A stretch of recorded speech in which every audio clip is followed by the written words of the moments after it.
क्या आप ताजमहल, राष्ट्रपति भवन एवं संसद भवन को बेचने के बारे में सोच सकते हैं? नमस्कार दोस्तों, आज हम बात करेंगे एक ऐसे व्यक्ति के बारे में जिन्होंने ऐसा किया। उनका नाम था नटवर लाल। आप सभी ने नटवर लाल का नाम कभी न कभी जरूर सुना होगा। भारत के मशहूर ठगों में उनका भी एक नाम है। नटवर लाल का असली नाम मिथिलेश कुमार श्रीवास्तव था। उन्होंने ताजमहल, राष्ट्रपति भवन और संसद भवन को कई बार सरकारी कर्मचारी बनकर बेच दिया था। नटवर लाल का जन्म 1912 ईस्वी में बिहार राज्य के सिवान जिले के बंगरा गांव में हुआ था। उनके पिता का नाम रघुनाथ प्रसाद था। मिथिलेश पढ़ने में एक औसत छात्र थे। पढ़ाई के बजाय फुटबॉल और शतरंज में उनकी रुचि ज्यादा थी। मैट्रिक के परीक्षा में फेल होने पर उनके पिता उनसे काफी नाराज हुए। उसके बाद वे कलकत्ता भाग गए। उस समय उनकी जेब में सिर्फ 5 रुपए थे। उन्होंने कलकत्ता में ही कॉमर्स से ग्रेजुएशन किया। वहाँ एक सेठ ने मिथिलेश को अपने बेटे को पढ़ाने के लिए रखा। मिथिलेश ने सेठ से अपनी कुछ जरूरतों के लिए पैसे उधार मांगे। सेठ ने उधार देने से इनकार कर दिया। सेठ के इनकार करने से मिथिलेश काफी चिढ़ गए। फिर उन्होंने रुई के गांठ खरीदने के नाम पर सेठ से काफी पैसे ठग लिए। मिथिलेश के बारे में एक और कहानी प्रसिद्ध है। मिथिलेश को उनके पड़ोसी सहाय ने बैंक ड्राफ्ट जमा करने बैंक भेजा। मिथिलेश ने सहाय के हस्ताक्षर को हूबहू कॉपी किया। उस समय मिथिलेश को लगा कि वो जालसाजी का काम कर सकता है। उसी समय से मिथिलेश कुछ दिनों तक अपने पड़ोसी के खाते से पैसे निकालता रहा। पड़ोसी को उस बात की भनक लगी। तब तक मिथिलेश अकाउंट से काफी पैसे निकाल चुका था। उन्होंने सैकड़ों लोगों को धोखा दिया। 50 से अधिक नामों का इस्तेमाल किया।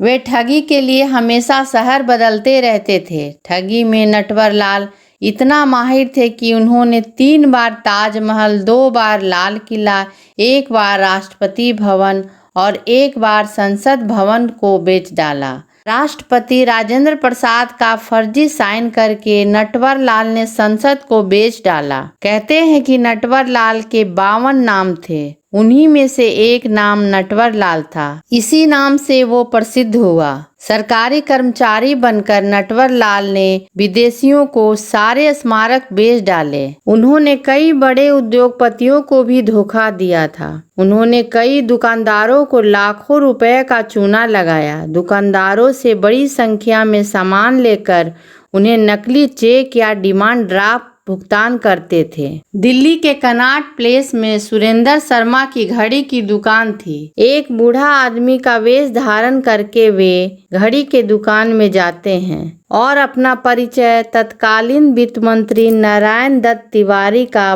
पर्सनल स्टाफ के रूप में देते हैं और दुकानदार से 93 घड़ी ऑर्डर देकर चले जाते हैं। अगले दिन फिर वे बूढ़े आदमी के वेश में दुकान में घड़ी लेने पहुंचते हैं।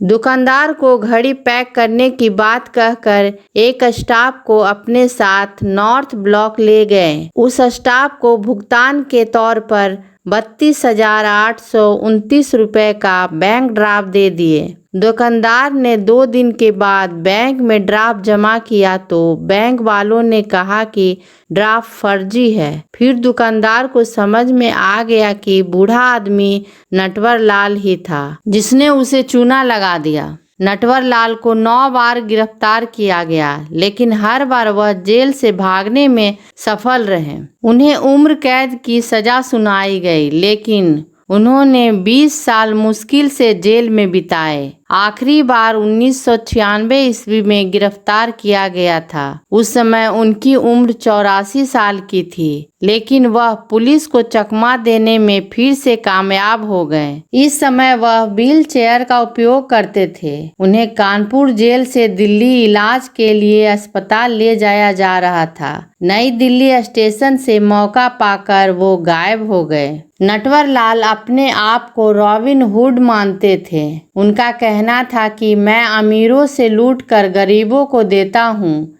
मैंने कभी हथियार का इस्तेमाल नहीं किया।